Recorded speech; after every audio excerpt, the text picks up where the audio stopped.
ವಿಜಯಪುರ ಜಿಲ್ಲೆಯ ತೊರವಿ ಗ್ರಾಮದ ಹತ್ತಿರ ಮಹಾನಗರ ಪಾಲಿಕೆ ವಿಜಯಪುರ ಹಾಗೂ ಪ್ರಧಾನಮಂತ್ರಿ ಆವಾಸ್ ಯೋಜನೆ ಅಡಿಯಲ್ಲಿ ನಿರ್ಮಾಣಗೊಂಡಿರುವ ನೂತನ ಮನೆಗಳ ಉದ್ಘಾಟನೆ ಹಾಗೂ ಫಲಾನುಭವಿಗಳಿಗೆ ಹಕ್ಕುಪತ್ರ ವಿತರಣೆ ಕಾರ್ಯಕ್ರಮವನ್ನು ವಿಜಯಪುರ ನಗರ ಶಾಸಕರಾದ ಬಸನಗೌಡ ಪಾಟೀಲ್ ಯತ್ನಾಳ್ ಅವರು ಶನಿವಾರ ಉದ್ಘಾಟಿಸಿದರು.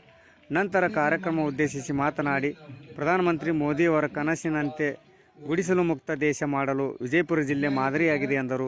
ಈ ಸಂದರ್ಭದಲ್ಲಿ ಜಿಲ್ಲಾ ಉಸ್ತುವಾರಿ ಸಚಿವರಾದ ಎಂಬಿ ಪಾಟೀಲ್, ಜಿಲ್ಲಾಧಿಕಾರಿಗಳಾದ ಟಿ ಭೂಪಾಲನ್ ಅವರು ಸೇರಿದಂತೆ ಇಲಾಖೆಯ ಅಧಿಕಾರಿಗಳು ಗಣ್ಯರು ಉಪಸ್ಥಿತರಿದ್ದರು.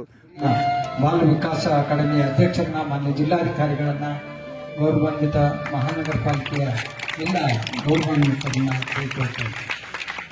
ನಗರವಾಸಿಗಳ ಜೀವನ ಪರಿಸ್ಥಿತಿ ಸುಧಾರಿಸುವ ಎಟುಕುವ ಯೋಜನೆ, ಉತ್ತೇಜನವನ್ನು ನೀಡತಕ್ಕಂತಹ ಗುರಿಯನ್ನು ಹೊಂದಿರತಕ್ಕಂತಹ ಪ್ರಧಾನಮಂತ್ರಿ ಆವಾಸ್ ಯೋಜನೆ, ರಿಯಾಯಿತಿ ದರ ಮನೆ ಖರೀದಿ, ಕೈಗೆ ಎಟಕುವ ವಸತಿ, ಮಹಿಳಾ ಸಬಲೀಕರಣ, ಸುಧಾರಿಸಿದ ಜೀವನ ಇವೆಲ್ಲವನ್ನ ಗುರಿಯಾಗಿಟ್ಟುಕೊಂಡು ಇಂಥ ಒಂದು ಅರ್ಥಪೂರ್ಣವಾದ ಕಾರ್ಯಕ್ರಮ.